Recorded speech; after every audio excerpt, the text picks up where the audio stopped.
Welcome to Steno Academy.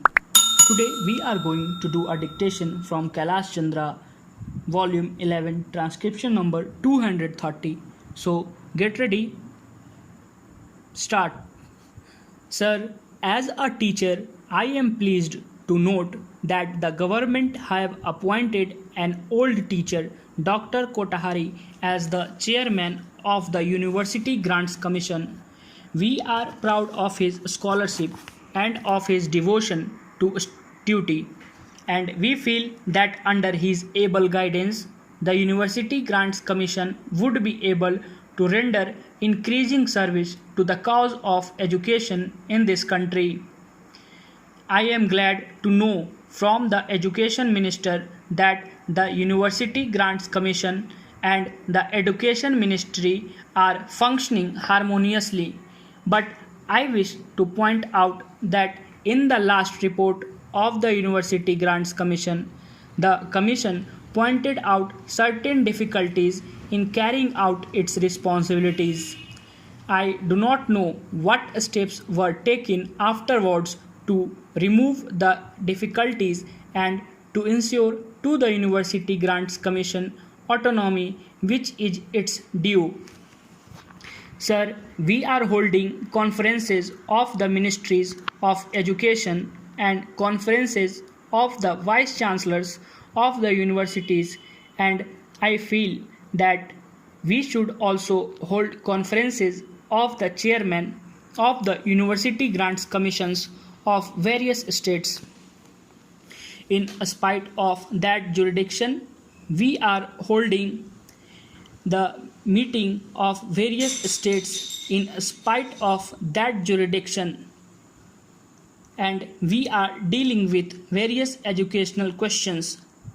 If there are no university grants commissions in certain states and if they are not functioning properly, it is the duty of the education minister at the center to deal with that problem also in the conference of the ministers of education of the various states.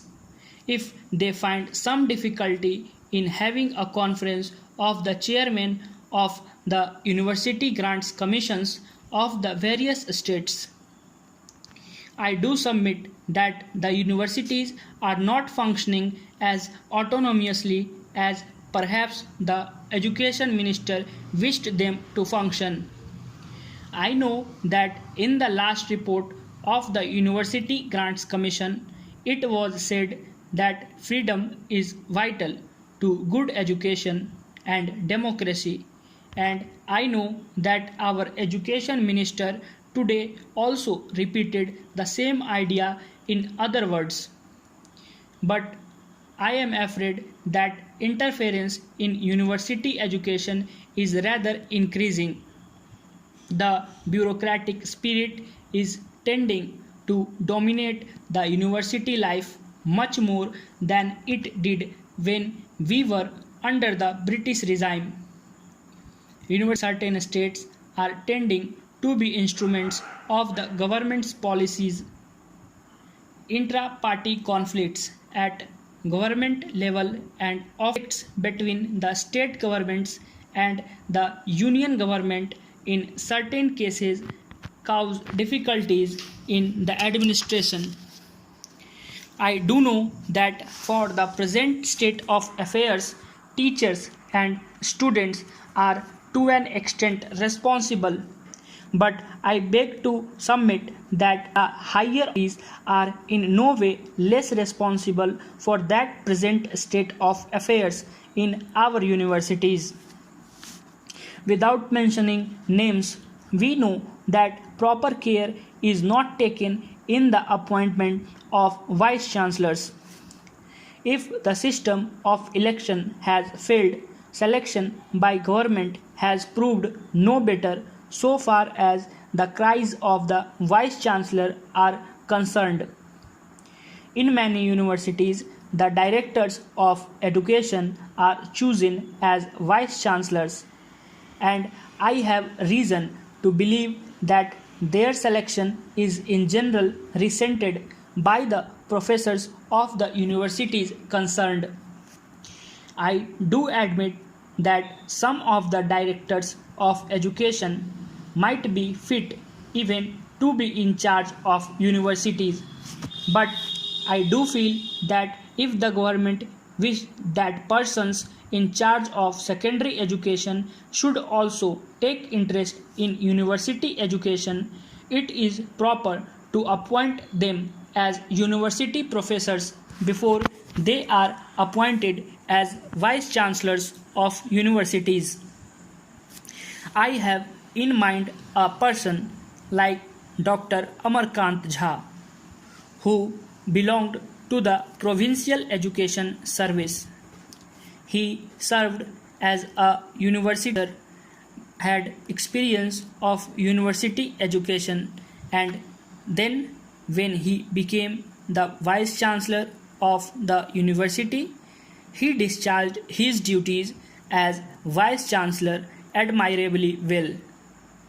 I wish to point out that personal character, wide human sympathy, interest, and understanding of university education, capacity for leadership, faith in the democratic ideals, reputation for learning, and confidence of the authorities are absolutely necessary in a good vice chancellor. Proper care should be taken in devising ways and means for selecting proper persons as vice chancellors of universities.